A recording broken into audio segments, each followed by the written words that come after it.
Dutch Bangla bank লিমিটেডের agent banking এর সকল পার্টনারদেরকে ভার্চুয়াল আইটি প্রফেশনাল বুড়িচং বাজার কুমিল্লা এর পক্ষ থেকে শুভেচ্ছা জানাই।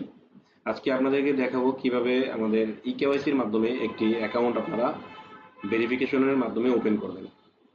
এজন্য এই মুহূর্তে আমাদেরকে আমাদের যেই এজেন্ট ব্যাংকিং আউটলেটের যে মালিকের যেই আইডি রয়েছে সেই আইডি থেকে আমাদেরকে লগ ইন করতে হবে।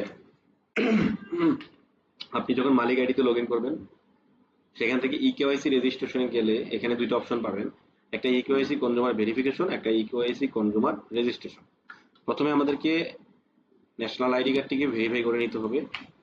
এই জন্য আমাদের এখানে আমরা ওই গ্রাহকের ন্যাশনাল আইডি কার্ডের নাম্বারটি আমরা তুলবো। সেটা স্মার্ট আইডি কার্ডের নাম্বার হতে পারে, সেটা আপনার নর্মাল আইডি কার্ডের নাম্বার হতে পারে।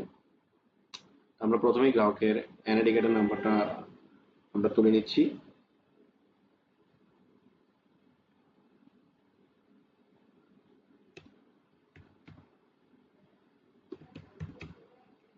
পরবর্তীতে আমরা এখানে ডেট অফ বার্থের ঘরে আমাদেরকে হিন্টস দেওয়া আছে কিভাবে আমাদেরকে বসাতে হবে। প্রথমে আপনার হচ্ছে জন্ম সাল আপনাকে বসাতে হবে, তারপর হচ্ছে তার জন্ম মাস বসাতে হবে এবং তার যে ডেট রয়েছে সেটা বসাতে হবে।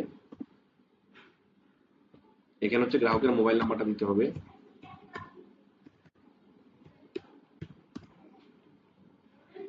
এখানে এজেন্ট পিন নাম্বারটা দিতে হবে। পরবর্তীতে ক্যাপচার ফিঙ্গারপ্রিন্টে যখন ক্লিক করবেন তখন আমাদের এনআইডি ভেরিফিকেশনের যে সার্ভার সেটা ওপেন হবে এবং আমাদের লেফট ফিঙ্গারের আমাদের এখানে আমাদেরকে যে হিন্টসটা দেওয়া আছে সেটা আপনার এখানে আমাদেরকে বলে দেওয়া আছে আমরা কিভাবে করতে হবে।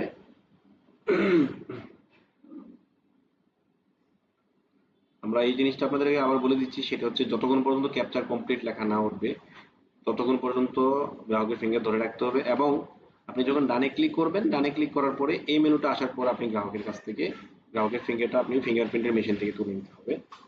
পরবর্তীতে নেক্সট ফিঙ্গারে যাবেন, ওকেতে ক্লিক করলে স্ক্যানিং ইজ কমপ্লিট দেখাবে, তখন আপনি গ্রাহককে তার ফিঙ্গারটা মেশিন থেকে তুলে নিতে বলবেন।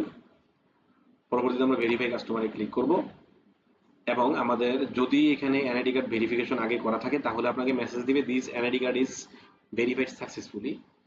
অন্যথায় যখন আপনি প্রথম ওই আইডি কার্ডটি দিবেন তখন আপনাকে দেখাবে NID processing, NID verified processing. এর পরবর্তী ধাপে আমাদেরকে যেতে হবে ইকেওয়াইসি কনজিউমার রেজিস্ট্রেশনে। সেখান থেকে আপনি ইউনিক লিস্ট থেকে আজকের ডেটটা সিলেক্ট করবেন এবং আপনি যেই এনআইডি কার্ডটা ভেরিফাই করেছেন সেই এনআইডি কার্ডটা এখানে দেখতে পাবেন। সেই এনআইডি কার্ডে ডাবল ক্লিক করার পরে গ্রাহকের নাম এবং গ্রাহকের ইউনিক আইডি চলে আসবে, তার মোবাইল নাম্বারটা চলে আসবে। আপনি চাইলে এখান থেকে মোবাইল নাম্বারটা পরিবর্তন করে দিতে পারবেন।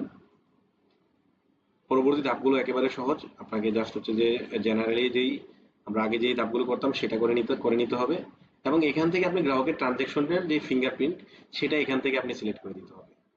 প্রথমে আমরা যেই এনআইডি ভেরিফিকেশনের অপশনে গিয়েছিলাম সেখানে আমরা যে ভেরিফাই অপশনটা পেয়েছি সেটা হচ্ছে শুধুমাত্র তার এনআইডি ভেরিফিকেশনের জন্য তার একটা ফিঙ্গার আমাদের নেওয়া লাগছে।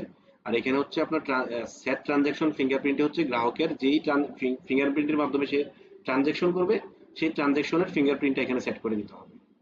ওপেন ডিভাইসে যাবেন, গ্রাহককে বলবেন সে যেন যেই ফিঙ্গারের মাধ্যমে লেনদেন করবে সেই ফিঙ্গারটা যেন এখানে দেয়।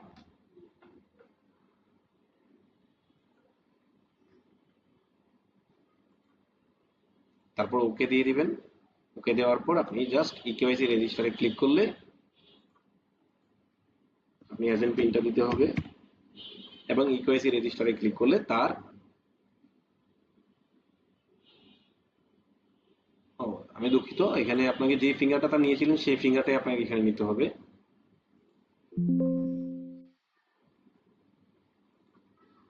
ইকেওয়াইসি রেজিস্টারে ক্লিক করলে প্রবলেম পাচ্ছি এটা আমরা জানি যে এই ধরনের প্রবলেম যদি দেখা দেয় তাহলে আমাদেরকে কিছুক্ষণ পর আবার চেষ্টা করতে হয়।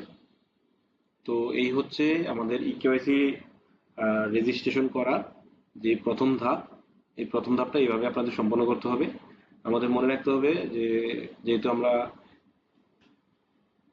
তার ইউনিক আইডি আমরা এখান থেকে পেয়ে গেছি, এখন আমাদের জাস্ট হচ্ছে আমাদের জেনারেলি আমরা যে অ্যাকাউন্টগুলো আমরা করে থাকি ওই সিস্টেমে আপনাকে ফিঙ্গারপ্রিন্ট ভেরিফাই করে আপনার এটা করে নিতে হবে। আর আমরা জানি এই ধরনের মেসেজ যদি আমরা পাই তাহলে আমাদেরকে একটু